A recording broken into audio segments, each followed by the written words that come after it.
you were in California in that area where they shut the Yes. water off.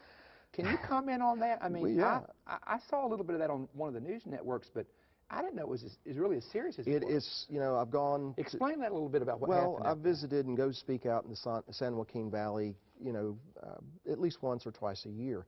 And so over the last several years, when I first went, you know, very lush orange trees, fruit trees, olive yards, you know, just almonds, all kinds of vegetation and produce.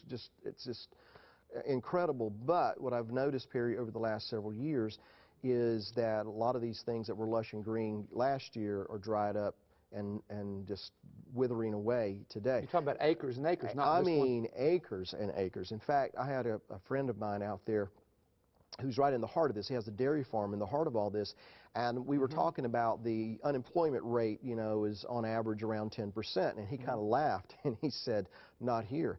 He said, in this area, there's some parts of the valley that the unemployment rate is over 40%. What happened? Tell us what happened. Well, basically, one of the things that has happened is that their water supply has been cut off because the environmentalists want to save a little fish, you know, a little small fish. And because the environmentalists want to save that means they've cut off the water, and so a lot of these farms are drying up. So that's what I say. There's a lot of components. There's a lot of things that can happen that you say, well, God doesn't have anything to do with somebody shutting off the water supply. No, but it brings the end result but of what's it brings mentioned, the end result. of Exactly. what you read. That's the thing. And the United States, look, California in and of itself is one of the largest economies, I think, in the top 10 of the world. Not just of this country, but of the world. And so and California is in trouble, which, you know, if we're living in Tennessee or Florida, wherever, well, that's the Californians, that's their problem. No. It affects all of us. It's going to eventually affect us all. Especially in the agriculture area. Especially in that, but that goes back to what we're reading here. That I believe, Perry, that when God says, you know, if you don't keep my commandments, then I'm going to do this. I'm not so much convinced that what he's saying is, if you don't do what I say, then I'm going to zap this, that, and the other. I think he's saying that if you don't keep my commandments, as a consequence, these are the things that are going to happen. You're bringing it on yourself. That's right. That's a good way of putting it, Bill. The consequences of what you are doing or not doing are bringing these results, and I'm just in advance going to tell you this is going to be the result.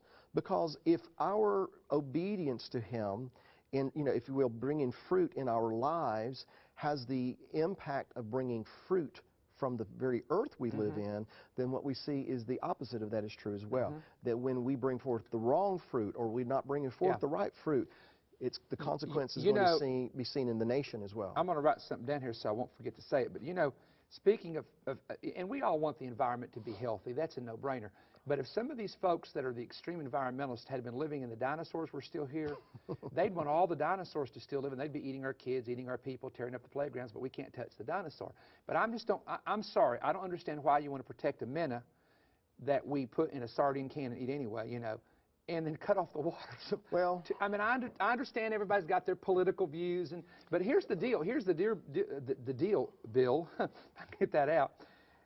We serve God, who is the creator, and we believe that God is in control of his creation, and we're entrusted to care for it according to the same way Adam did when he cared for the garden. However, there are people, and this is what folks maybe on the East Coast don't understand. We got some folks, and there are many folks that are in different parts of the United States whose God is Mother Earth. It's their religion. Their religion is New Age. Their religion says that there's spirits in rocks, there's spirits in trees. You can't touch a tree, you can't touch a rock, you can't remove an animal because you reincarnate possibly when you die into that animal. So most folks don't understand that a lot of what we call the extremism that we have out there that wants to protect this is not so much about environmental protection as it is individuals whose religion is not Christianity, their faith is not in God, it is in Mother Earth. Earth is a spirit. It's kind of like the ancient Indian worship. Spirits in rocks, spirits in trees. You can't touch anything, and don't touch an animal. Don't touch a snail, because that may be a person who's been reincarnated. And I know people say, are you serious? Yes, there's people who believe that. And so that's one of the reasons why we're having some of the struggles that we're having in these areas, is people don't want to, you know, I was thinking about one state that has a lot of fires. Well, you know why they have fires? Because of all the loose brush. And that brush catches on fire, then it burns acres and acres of beautiful trees down. But the extremists won't let them take the brush out. It's like all you got to do is just take the brush out, and you may not have the fire, and you can save the tree. It's like it's backwards. Okay, let me just add this onto what you're saying, because it's here in Leviticus 26. Okay. It says, I will set my face against you, and you shall be defeated by your enemies, and those who hate you shall reign over you. Now, when we think of that in an American context, we're thinking, well, somebody from some other country out there reigning over us. Perhaps that's not what it's talking about, because really God's speaking to His people in these things. What happens? Those who hate you as a believer in God shall control you. That's exactly what I'm saying. Now, let me say it again. Those who hate the God you serve are going to rule over you. That's where we are in the entire nation. That's what it's saying. The progressive movement is ruling over the nation. Can't wear a cross, can't read a Bible, can't pray a prayer, can't even during special holidays show anything Christian, because they that hate you, speaking of the righteous, are ruling over you. And it's a curse. It's a part of the curse of Leviticus. And why is that? It's not because the world is doing what the world does. I mean, a lot of these things, you know, it would be easy for us to sit back and say, well, these things are happening because of the wickedness of those people out there. But, Perry, I think you will agree with this. Most of Scripture is not dedicated to appealing to the world and asking them to convert.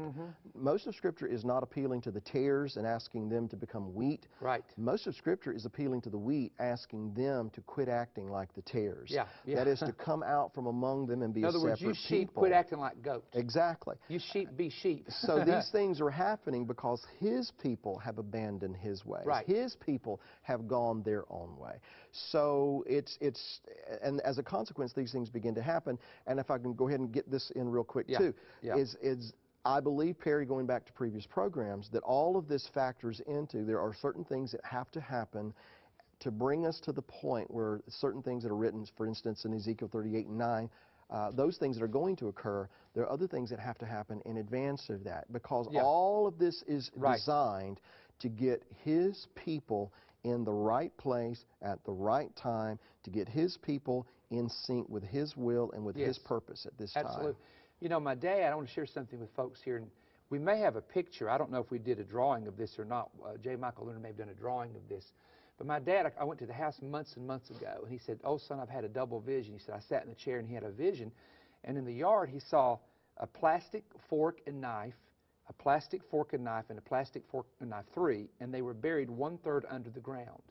And he said, what do you think it means? I says, Dad, I can tell you what it means. Most people eat a breakfast, lunch, and dinner. Now, I don't, but most people do. And I said, you just saw 1/3 of our food supply being affected here in the United States. And he's, you know, my dad, Lord, brother, that's it. You know, you can hear him say that. And we found out that there are, and I'm not going to say where or what, but there are entire bunkers in the United States on not necessarily military bases, but places where food is being stored up in those bunkers.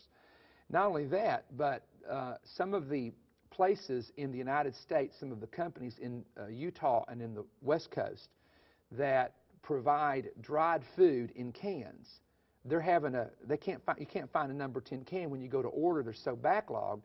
And the rumor was that the government, now whether the government be the federal government, the state government, or people in the government, are ordering up the dried food like crazy, which makes me wonder, what do they know that we don't know? We don't know. Now, number one, the oil slick pollutes the water. Number two, if there's an earthquake in the Midwest, it affects the Mississippi River, which is all the barges go up and down. Number three, because you have the situation happening in California. Number four, you have droughts. Number five, you have floods like at Nashville that wipe out entire farms. Number six, you have a volcano erupting in Iceland whose ash covers farms and it destroys all the plant life. And so, and you have a wheat rust taking place in the Middle East, destroying the wheat. You have a moth in the vineyards of California affecting the vineyards. I mean, I could sit here and share with you 10 things affecting the food supply.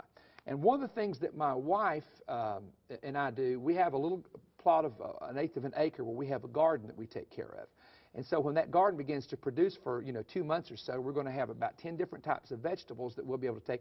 My wife is learning how to can, which is the old-fashioned way of storing food up. Now, we're not telling people everybody needs to go and do this. I will tell you, though, that when you begin to see what the secular world is doing and what leaders in the government are doing relating to food, they know something they're not telling everybody because it would create a panic. I would suggest to people to be as independent as you can and to have as many resources on the side, whether it's a family member, a friend, or someone, as you can,